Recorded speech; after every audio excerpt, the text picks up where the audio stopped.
Hey there, friend. Welcome back to Daily Dose Radio here in the Bible Bistro. This is your roadside vegetable stand on the internet superhighway that you can stop by and get something fresh and delicious. 5 minutes a day, 5 days a week, studying the Psalms verse by verse. That's my little elevator speech. And so here we are at Daily Dose Radio today, and we're studying in Psalm 135, and we're going to read today verses 15 and 16.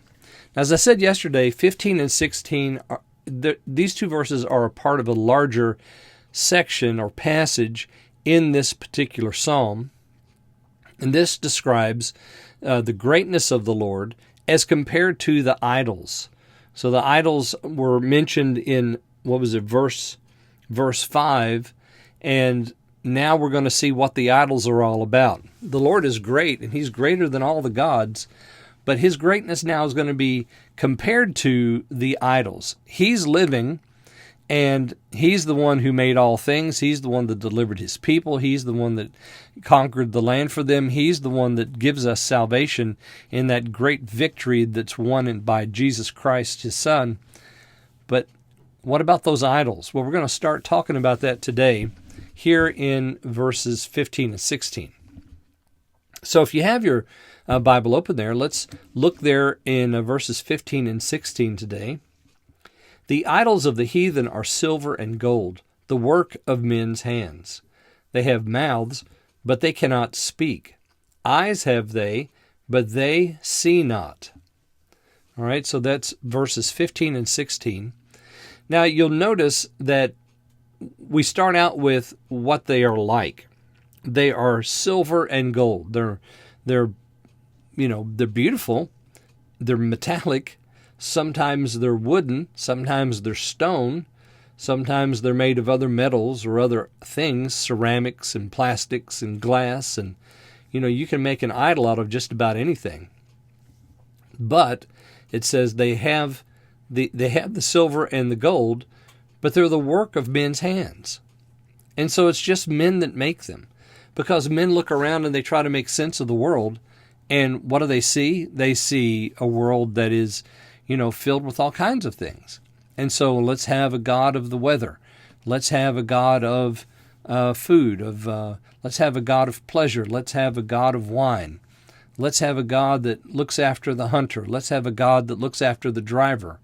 Let's have a God that looks after the mother in the home, the father in the workplace. Let's have a God and so you just multiply them. I mean, for every little thing, for every created thing.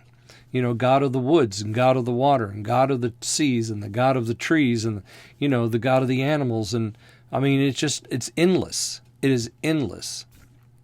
And so we make them because we try to make sense of things and say, well, all those things in their different spheres of influence have an order, and that order is determined by something greater than them. And so we give it a God. We name it and we make it. We build it into something that doesn't have a mouth. It doesn't have eyes. It's just made of silver and gold and made by the hands of men. You go over into Isaiah. Isaiah does a really fantastic job of, saying, man cuts down a tree, and with one half of the tree he carves an idol, and the other half of the tree he cuts it up and uses it as firewood. So that's exactly what it's like.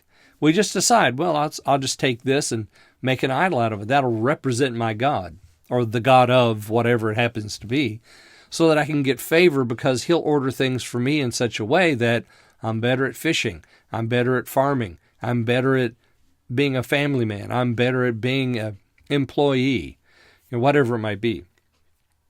And so we make them. All the idols are made that way. They've always been made that way. They're not real. They're imaginary. We've created them. Men have created them from their desire to find some sort of order in things.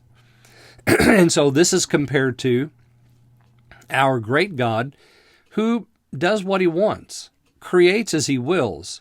He orders things according to His will. The idols have no will. They have no power. They're empty. They're meaningless. They're vain. All right, well, join me again tomorrow. We're going to look at 17 and 18 and continue this thought about the idols here on Daily Dose Radio.